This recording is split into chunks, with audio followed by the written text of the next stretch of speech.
عليكم ورحمة الله وبركاته.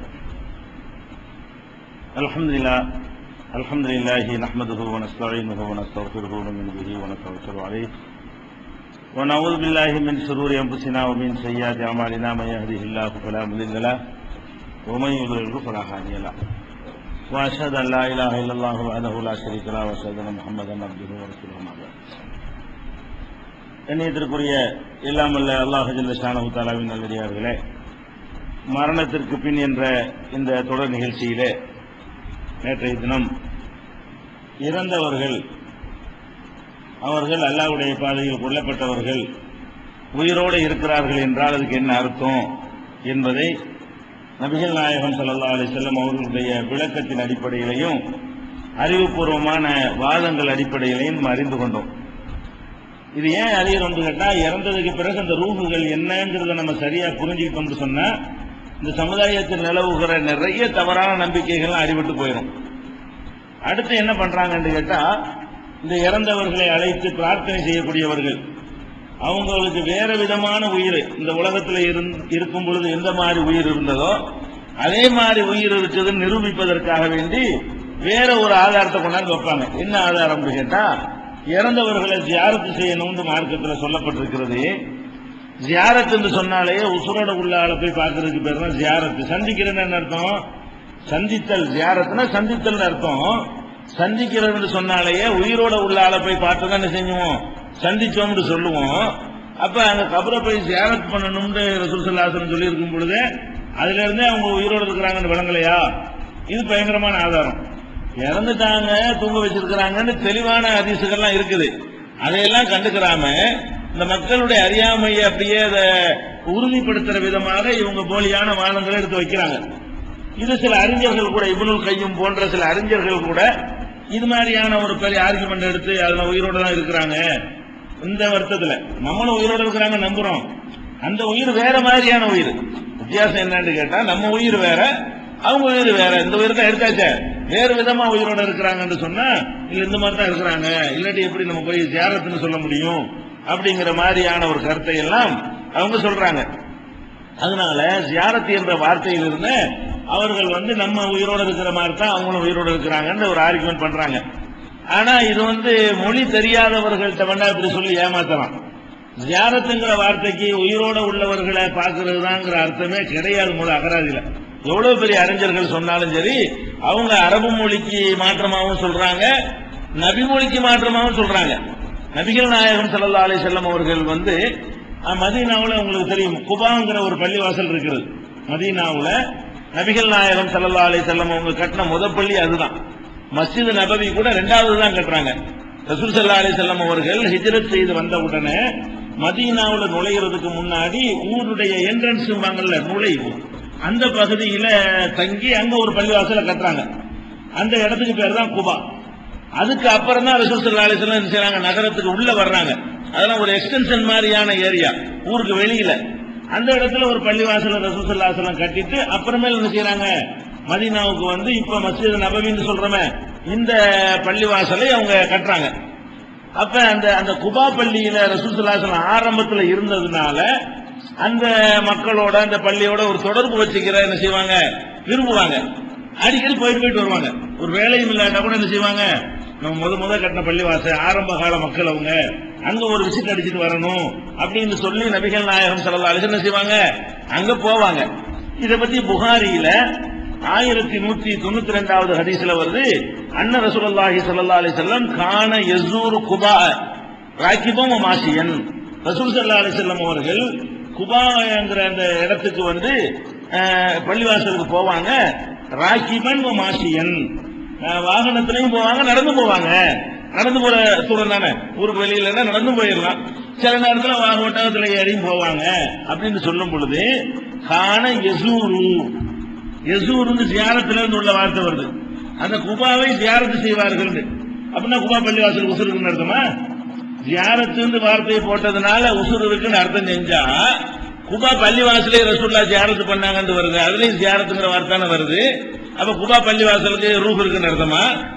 நம்ம இருக்கிற மாதிரி உயிர் இருக்குன்னு அர்த்தம். அல்லாஹ்வுடைய ரசூலுல்லாஹ் ஜியாரத்துக்கு போனாங்கன்னு நம்ம சொல்றதை பாக்குறோம்.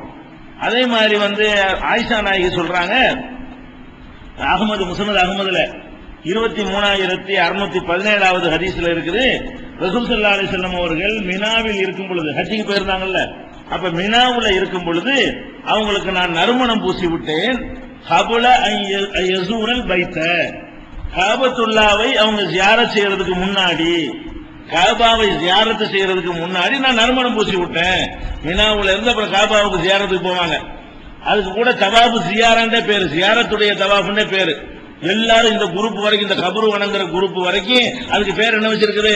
தவாபு ஜியாரான்னு தான் பேர் வச்சிருக்காங்க. ஜியாரா தவாஃப்னு சொல்லிட்டு அந்த ஜியாரத்து காபத்துல்லாவை போய் ஜியாரத்து பண்ண போறோமே, காபத்துல்லா உசூர் இருக்கிறப்ப, காபத்துல்லாங்கிற ஒரு பில்டிங் தானே, கட்டடம் தானே, அதுக்கு எங்க உசூர் இருக்குது? அந்த பில்டிங்கை பத்தி பேசும் பொழுது ஜியாரத்துங்கிற வார்த்தை வருத. அப்பல ஜியாரத்துனா விசிட்னு அர்த்தம், அவ்வளவுதான். ஜியாரத்துக்கு அர்த்தம் என்ன? கரெக்டான அர்த்தம் நீங்க அரபி டு இங்கிலீஷ் டிக்ஷனரி நீங்க பார்த்தா கூட தெரியும். ஜியாரத்துனா விசிட் பண்றது. விசிட்ங்கிற ஒரு இடத்துக்கும் போகலாம், ஒரு ஆள்கிட்டையும் போகலாம்.